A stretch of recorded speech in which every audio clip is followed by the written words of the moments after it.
तो चलिए कहानी को आगे पढ़ते हैं।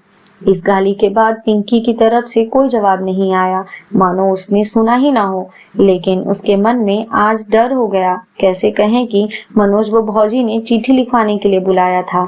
जरा सी बैठी गई तो कौन सा पहाड़ टूट गया।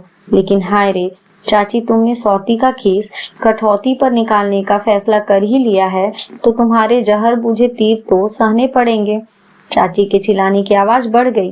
दिन भर मनोजवा वो के घर जाकर सिनेमा देखो, धूप हुआ तो समझ में नहीं आया कि लकड़ी को घाम दिखा दें। छिनार कहीं की।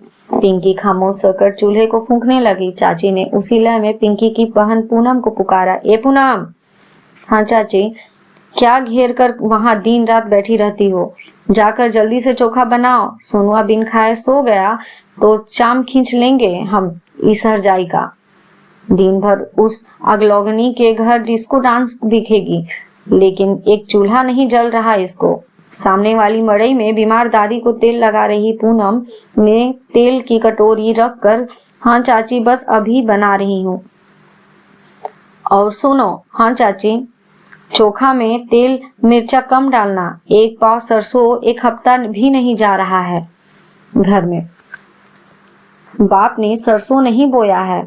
हाँ चाची। चाची का भिनभिनाना बंद नहीं हो रहा था, मानो किसी ने मधुमक्खी के छत में हाथ डाल दिया हो। थोड़ी देर रुक कर फिर बोली, इस गोचिमनी को तो ससुरा वाले सुबह भगाएंगे। हाय, इस बात पर खाना बना रही पिंकी और दादी को तेल लगा रही पूनम कांप गई। आंगन में एक तरफा युद्ध की मुर्दा शांति छा गई, मानो सबने सांस लेना ही बंद कर दिया हो। अचानक खूंटे पर बंधी गाय ने बोलना शुरू कर दिया।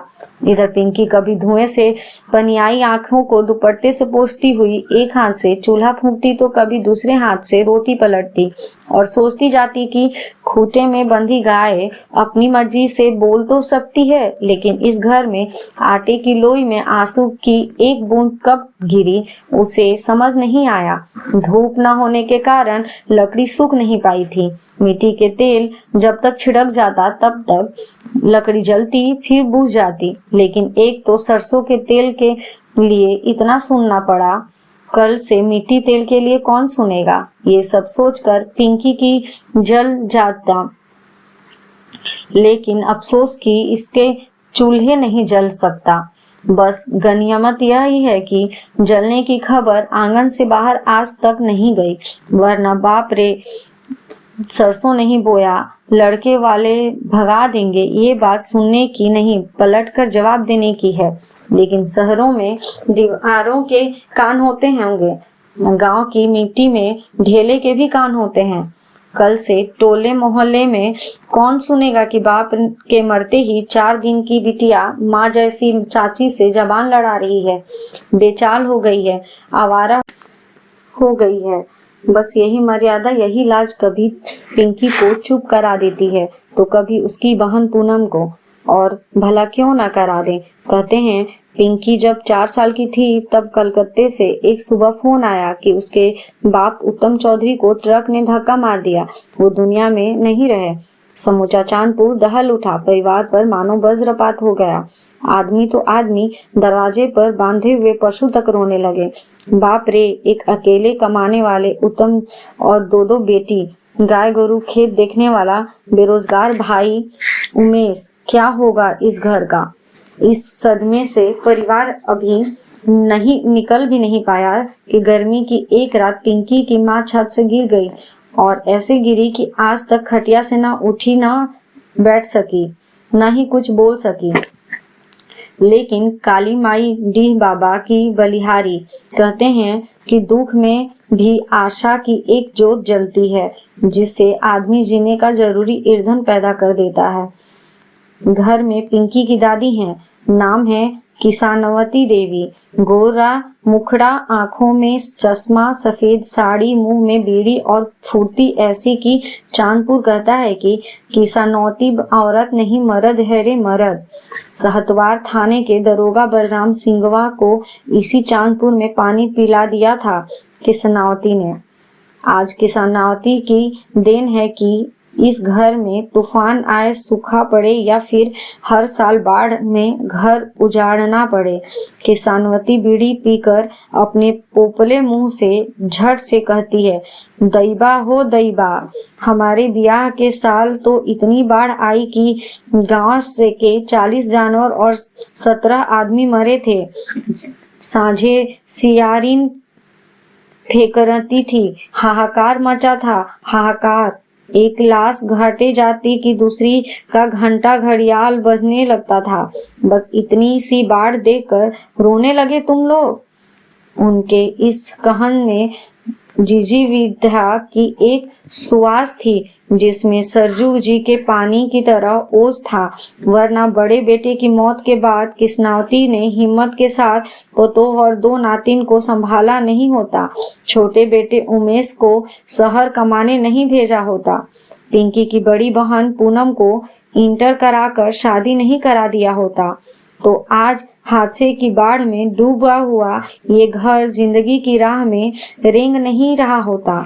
लेकिन किस्नावती की उम्र बढ़ती गई।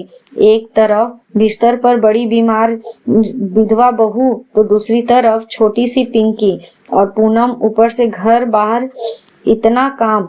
कुछ ही दिन बाद टोले मोहल्ले के लोगों ने उलाहना देना शुरू किया, एक किस्नावती कब तक गोबर पात कर हाड़ ठठावेगी, पहले पतोह उतारो, पतोह उमेश का ब्याह करो, तुमको आराम मिलेगा। ये बात किस्नावती के समझ में आ गई।